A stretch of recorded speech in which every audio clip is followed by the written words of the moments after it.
当猫咪以为你吃了它的宠物。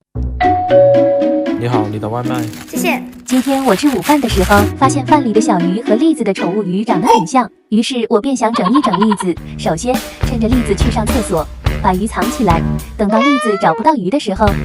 栗子，你是在找这个吗？后来没想到栗子居然生气了，就连还回来小鱼都很不好。